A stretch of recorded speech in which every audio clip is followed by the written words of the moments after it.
यज्ञोपवीतं सौवर्णं मया दत्तं च शङ्कर ग्रहाणपर्यातुष्ट तुष्टिरोगं सर्वदा श्री शिवशक्तीश्वर महादेवाय नमः।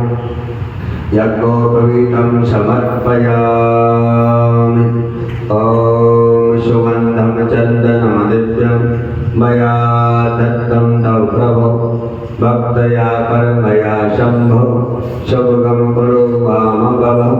श्री शिवशक्तीश्वर महादेवाय नमः। गन्धानुलेपनं समर्पयामि। ॐ त्र्यम्बकेश्वराय नमः।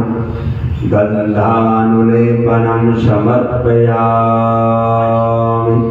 ॐ घुष्वेश्वराय नमः। गन्धानुलेपनं समर्पयामि। ॐ